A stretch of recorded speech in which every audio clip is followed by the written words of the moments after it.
Yo, what is up guys, and welcome back to McAD's Entertainment. I'm your host as always, Adam McGahee.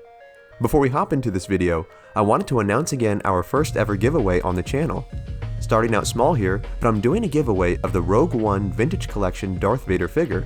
Darth Vader is one of my favorite characters in fiction, so why not start things off with a figure of him? To be eligible to win, all you have to do is like this video, subscribe to the channel, and comment below on what your favorite Darth Vader or Anakin Skywalker moment is. This can be from canon or legends. I'll be announcing the winner at the end of the month.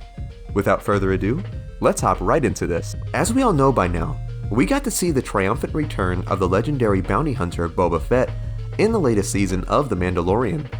We finally got to see his full brutal fighting skills on screen for the first time, and it was absolutely incredible. Fans rejoiced to hear that Boba would indeed be getting his own show on Disney Plus at the end of the year called The Book of Boba Fett. Many fans like myself are very eager to see this show, for the elements of the plot are all very mysterious, and hey, honestly, who wouldn't want a show about Boba Fett? One of the plot points I hope it covers is just what was Boba doing after he escaped the Sarlacc pit after the events of Return of the Jedi. As I was doing research for videos, I came across this incredible Legends comic called Boba Fett, Twin Engines of Destruction. This comic takes place after Boba's encounter with the Sarlacc and leads him to come across a man claiming to be him. So sit back, relax, and enjoy one of the most interesting and deadly tales of Boba Fett. The story begins on the planet Fluwaka as a pirate named Nostric is being hunted. The hunter being none other than Boba Fett. As the pirate tries to escape, Fett fires poison darts at him, causing one to enter his leg. As Fett approaches his target, the pirate activates a trapdoor, causing the Mandalorian to fall. Fett grabs onto a ledge, looking below, seeing a group of stormtroopers who had fallen to their deaths here once before. As the pirate tries to use the last bit of his strength to escape, we hear a ship approach, and it is none other than the bounty hunter Dengar, who is also on the hunt for this pirate. Dengar approaches the pirate, who is now fully paralyzed by Fett's dart. Just as Dengar goes to claim his bounty, Boba points his blaster at the bounty hunter's head, demanding him to step away. Insulted by this threat, Dengar tells Fett that if it wasn't for him, he would have certainly fallen to his death. However, upon hearing the Mandalorian's voice and witnessing him nearly falling to his death, Dengar begins to put two and two together and tells the bounty hunter that he is indeed not Boba Fett.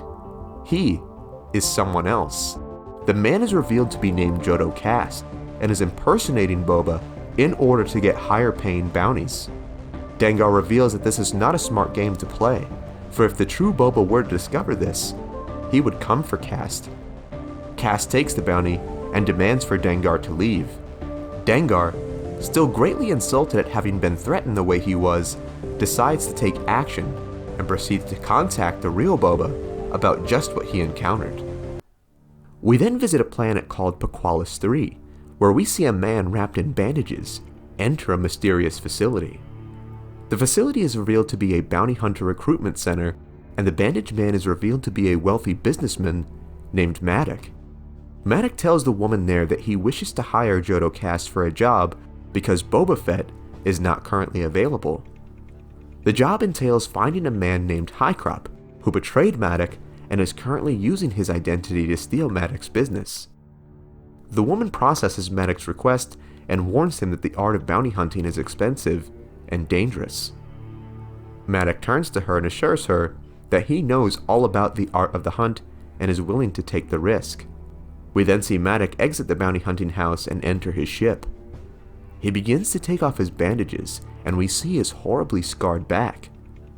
It is then revealed that this whole time, the man known as Maddock was none other than the true Boba Fett, setting the imposter Jodo Kast up for a trap. Dengar and Fett then fly to the planet Nalhutta, the planet where Fett claimed Jodo Kast's supposed bounty would be. Boba tells Dengar that he set this job up 6 days in advance, giving Boba 6 days to prepare for the man who crossed him. The 6 days pass, and we see the ship of Jodo Kast arrive on the planet Nalhutta. Jodo exclaims the irony in the job that he's hunting for the imposter disguised as Maddock, while he is impersonating Boba Fett while taking this job. As Jodo enters the facility, the doors instantly slam shut, nearly crushing the bounty hunter where he stood. His suspicions begin to arise as he thinks this job may not be as easy as he thought. Another door begins to close. Jodo throws thermal detonators at them, blowing the doors open. As he runs through, he then activates a sensor, which causes a barrage of laser webs to fire through the room.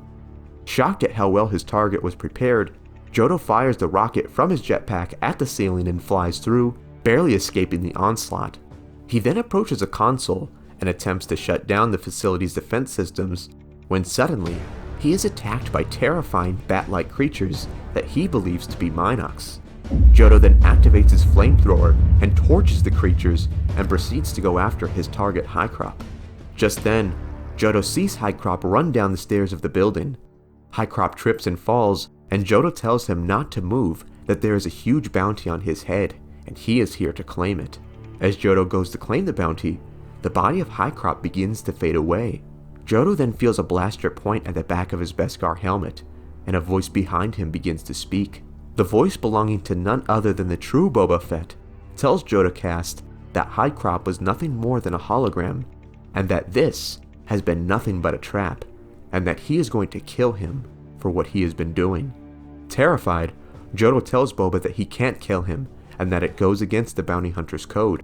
Boba tells him that this would not be the first time for someone to break the code. Boba demands for the imposter to take off his helmet so he can see who he is. Unknowing to Boba, Jodo discreetly had the thrusters of his jetpack point at the bounty hunter. As he reached for his helmet, Jodo activates the jetpack, causing the flames to shoot directly into Boba Fett. Jodo opens fire on Fett, calling him a dead fossil. Kast then attempts to rocket away when Boba fires his grappling hook at him and attaches it to a pillar, trapping the imposter in the air. Boba then rockets ahead of Jodo and whacks the imposter's jetpack with his staff, causing him to come hurtling to the ground. As he falls, Boba fires a poison dart into Jodo's neck, causing him to be paralyzed as soon as he hits the ground. Boba then approaches the weakened, paralyzed body of the imposter. He whips off Jodo's jetpack and goes to take off the man's helmet to see the face of the one who would dare cross and impersonate the legendary bounty hunter. It is revealed to be a young man with blonde hair and blue eyes. A random person. A nobody. Completely insulted by this, Boba strips the armor from the man, telling him that he is nobody and did not earn this armor or Fett's reputation, and that he will never be Boba Fett. Boba tells Jodo Kast that he has rigged the jetpack to blow. He puts 3 vials in front of the man and tells him that one of them has the antidote to the poison that Boba shot him with. He tells him to choose the vial wisely if he wants any hope of escaping certain death. Boba then goes back to his ship where Dengar greets him. Boba loads the stolen armor into the ship, and Dengar asks Boba why he gave Jodo a chance at living. Boba simply responds by saying, "I didn't." The ship then rumbles as the men feel the explosion from the facility. Boba blasts off in the Slave One, and the last panel reveals the dead hand of Jodo Kast, the first and last to ever think of impersonating the deadly Boba Fett. And that is the full story of Boba Fett, Twin Engines of Destruction. I found this story to be very interesting, for it truly did display how cunning and deadly Boba Fett could be way before we saw it on screen in The Mandalorian. Did you enjoy the story? Have you read it before? What other Boba or Star Wars story should we cover? Sound off in the comments. Also be sure to give this video a like, subscribe to the channel, and tap the bell icon to be notified of all of our latest videos. Also, don't forget to leave a comment on your favorite Darth Vader moment to be qualified for our giveaway. Thank you so much for watching. Remember, you are awesome and loved. God bless, and I will see you in the next one.